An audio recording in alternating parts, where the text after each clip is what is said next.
Wow, ತುಂಬ ಚೆನ್ನಾಗಿ ಕಾಣಿಸ್ತಾ ಉಂಟಲ್ಲ. ಒಳ್ಳೇದಾಗ್ತದೆ ಈ ಥರ ಸುಟ್ಟು ನೀವು ಚಟ್ನಿ ಮಾಡಿದರೆ. ಒಳ್ಳೆ ಸಾಫ್ಟ್ ಆಗಬೇಕು, ಭಾರಿ ಒಳ್ಳೇದುಂಟು ಆಯಿತಾ. ಇದು ನಮಗೆ ಪೂರಿ, ಚಪಾತಿ, ರೈಸ್ ಜೊತೆಲ್ಲ ಸೂಪರ್ ಆಗುತ್ತೆ. ಹಾಯ್ ಎಲ್ಲರಿಗೂ. ಮನೆಯಲ್ಲಿ ಒಂದು ಮಾವಿನಕಾಯಿ ಇದ್ರೆ ಅದನ್ನ ಸುಟ್ಟು ಒಂದು ಒಳ್ಳೆಯ ಚಟ್ನಿ ಮಾಡಿ ಕೊಟ್ರೆ ಮನೆ ಮಂದಿ ಎಲ್ಲ ಗಮ್ಮತ್ತು ಊಟ ಮಾಡ್ತಾರೆ. ಬನ್ನಿ ಈ ಚಟ್ನಿ ಯಾವ ರೀತಿ ಮಾಡುದು ಅಂತ ನೋಡುವ. ಮಾವಿನಕಾಯಿ ಚಟ್ನಿ ಮಾಡ್ಲಿಕ್ಕೆ ನೋಡಿ, ಮಾವಿನಕಾಯನ್ನ ನಾನು ಮೊದಲಿಗೆ ಸುಡ್ತಾ ಇದ್ದೀನಿ. ಸ್ಟವ್ ಅಲ್ಲಿ ಇದನ್ನ ಸುಡ್ತಾ ಇದ್ದೀನಿ. ಕೆಂಡ ಇದ್ರೆ ಕೆಂಡದಲ್ಲಿ ಮಾಡ್ಬೋದು, ತುಂಬಾ ಒಳ್ಳೇದಾಗುತ್ತೆ. ಕೆಂಡ ಇದ್ರೆ ಅದರಲ್ಲೇ ಮಾಡ್ಕೊಳ್ಳಿ. ಇದು ಒಳ್ಳೆ ರೀತಿಯಲ್ಲಿ ಸುಡ್ಬೇಕು. ನಾವು ಹೊರಗಡೆಯಿಂದ ಎಲ್ಲ ಕಪ್ಪು ಕಪ್ಪಾಗಬೇಕು. ತಿರುಗಿಸುವ ಇದನ್ನ ಎಲ್ಲ ಸೈಡಿಂದ ಕೂಡ ಇದು ಕಪ್ಪಾಗಬೇಕು.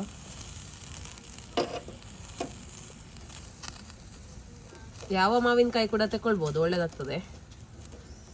ನನಗೆ ತೋತಪುರಿ ಸಿಕ್ಕಿತ್ತು, ಹಾಗೆ ಅದನ್ನೇ ನಾನು ಯೂಸ್ ಮಾಡ್ತಾ ಇದ್ದೀನಿ. ಒಳ್ಳೆ ಸಾಫ್ಟ್ ಆಗಬೇಕು. ಓಕೆ, ಇದೇ ಸಮಯದಲ್ಲಿ ನಾನು ನೋಡಿ ಒಂದು 5 ಹಸಿ ಮೆಣಸಿನಕಾಯಿಯನ್ನು ಕೂಡ ನಾನು ಸುಡ್ತಾ ಇದ್ದೀನಿ.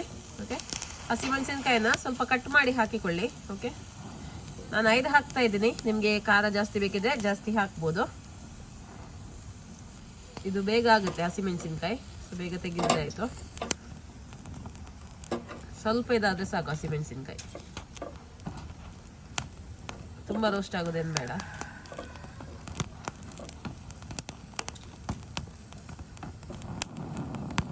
ಹಸಿ ಮೆಣಸಿನಕಾಯಿನ ಕಟ್ ಮಾಡದೆ ಮಾತ್ರ ಸುಡ್ಲಿಕ್ಕೆ ಹೋಗ್ಬೇಡಿ ಆಯ್ತಾ. ಓಕೆ, ಇದು ಸಾಕು. ಇಷ್ಟ ಆದ್ರೆ ಇದನ್ನ ತೆಗಿತೇನೆ.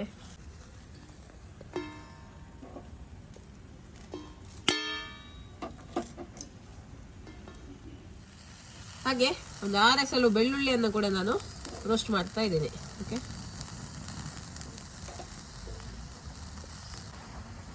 ಓಕೆ, ಇಷ್ಟಾದ್ರೆ ಸಾಕು. ಇದನ್ನು ಸಹ ತೆಗೆದು ಬಿಡ್ತೇನೆ.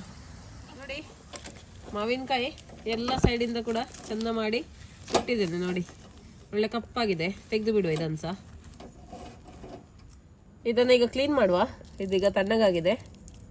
ಓಕೆ, ಬೆಳ್ಳುಳ್ಳಿ 5ರಿಂದ 6 ಎಸಳು ಸಾಕು.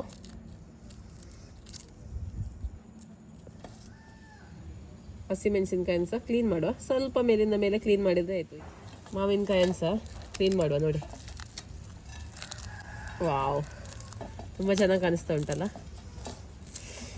ಒಳ್ಳೇದಾಗ್ತದೆ ಈ ಥರ ಸುಟ್ಟು ನೀವು ಚಟ್ನಿ ಮಾಡಿದರೆ. ಸುಡದೆ ಕೂಡ ಮಾಡ್ಬೋದು, ಅದು ಟೇಸ್ಟ್ ಬೇರೆ, ಇದು ಟೇಸ್ಟ್ ಬೇರೆ ಆಯಿತಾ.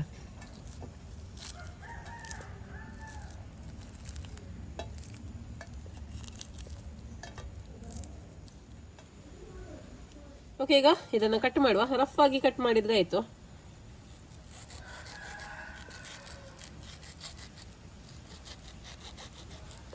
ಸ್ವಲ್ಪ ಚಿಕ್ಕ ಚಿಕ್ಕ ಪೀಸಸ್ ಆಗಿ ಮಾಡುವ. ಚಟ್ನಿ ಮಾಡಲಿಕ್ಕೆಲ್ಲ ಹೇಗೆ ಸಾಕ್ತದೆ. ಓಕೆ, ಇದನ್ನು ನೀವು ಬೇಕಿದ್ರೆ ಬಿಸಾಡ್ಬೋದು, ಇಲ್ಲಾಂದರೆ ದಾಲ್ ಮಾಡುವಾಗ ಇದನ್ನು ಹಾಕ್ಬೋದು. ಒಳ್ಳೆ ಟೇಸ್ಟ್ ಬರುತ್ತೆ. ಸಾರೆಲ್ಲ ಮಾಡುವಾಗ ಇದನ್ನು ಹಾಕ್ಬೋದು ನೀವು ಆಯಿತಾ. ನೋಡಿ, ಹಸಿಮೆಣಸಿನಕಾಯಿ, ಬೆಳ್ಳುಳ್ಳಿ, ಮಾವಿನಕಾಯಿ, ಹಾಗೆ ಸ್ವಲ್ಪ ಕಲ್ಲುಪ್ಪು, ಸ್ವಲ್ಪ ಕೊತ್ತಂಬರಿ ಸೊಪ್ಪು ಕೂಡ ಬಿತ್ತು. ಓಕೆ, ಅದು ಮತ್ತೆ ಹಾಕ್ಲಿಕ್ಕೆ ಕೊತ್ತಂಬರಿ ಸೊಪ್ಪು. ಇದಿಷ್ಟನ್ನು ಫಸ್ಟಿಗೆ ಮಿಕ್ಸಿ ಜಾರಿಗೆ ಹಾಕಿ ತರಿಯಾಗಿ ರುಬ್ಬಿ ತರ್ತೇನೆ. ನೈಸಾಗಿ ರುಬ್ಬುದು ಬೇಡ, ತರಿಯಾಗಿ ರುಬ್ಬಿದ್ರೆ ಸಾಕು.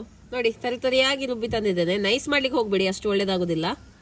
ಈ ಥರ ಪೀಸಸ್ ಸಿಗಬೇಕು ಸ್ವಲ್ಪ, ಆವಾಗ ಒಳ್ಳೇದಾಗ್ತದೆ. ಈಗ ಸ್ವಲ್ಪ ಕೊತ್ತಂಬರಿ ಸೊಪ್ಪು ಹಾಕ್ತಾ ಇದ್ದೀನಿ. ಬೇಕಿದ್ರೆ ಒಂದು ಚಿಕ್ಕ ಈರುಳ್ಳಿಯನ್ನು ಚಿಕ್ಕ ಚಿಕ್ಕದಾಗಿ ಕಟ್ ಮಾಡಿ ಇದ್ರ ಜೊತೆ ಸೇರಿಸ್ಬೋದು. ನಿಮಗೆ ಯಾವ ರೀತಿ ಬೇಕು ನೋಡಿ ಆ ರೀತಿ ನೀವು ಇದನ್ನು ಗಾರ್ನಿಷ್ ಮಾಡ್ಬೋದು. ನನಗಂತೂ ಇದನ್ನು ಮಿಕ್ಸ್ ಮಾಡ್ತಾ ಇರುವಾಗ ಬಾಯಲ್ಲಿ ನೀರು ಬರ್ತಾ ಉಂಟು. ಭಾರಿ ಒಳ್ಳೇದುಂಟು ಆಯಿತಾ. ಇದು ನಮಗೆ ಪೂರಿ, ಚಪಾತಿ, ರೈಸ್ ಜೊತೆಲ್ಲ ಸೂಪರ್ ಆಗುತ್ತೆ. ವಾವ್, ನೋಡಿ, ರೈಸ್ ರೆಡಿ ಉಂಟು, ಚಟ್ನಿ ರೆಡಿ ಉಂಟು. ಇನ್ನು ಟೇಸ್ಟ್ ಮಾಡುವ ಸಮಯ. ನಾನು ಇಷ್ಟೊಂದು ತುಂಬ ವೆರೈಟಿಯ ಚಟ್ನಿ ತೋರಿಸಿದ್ದೇನೆ, ಅದರಲ್ಲಿ ಇದಂತೂ ಸೂಪರ್ ಮತ್ತು ಬೆಸ್ಟ್ ಚಟ್ನಿ ಅಂತ ಹೇಳ್ಬೋದು. ಓಕೆ, ಟೇಸ್ಟ್ ಮಾಡುವ. ಬನ್ನಿ ನೀವು ಕೂಡ ಟೇಸ್ಟ್ ಮಾಡಲಿಕ್ಕೆ.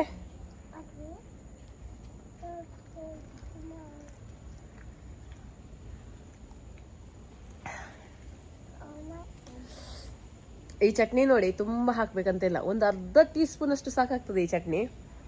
ನಾನು ಹಾಕಿದ್ದೇನೆ ನೋಡಿ, ಎಷ್ಟು ಸಹ ಬೇಡ, ಸ್ವಲ್ಪ ಸಾಕು.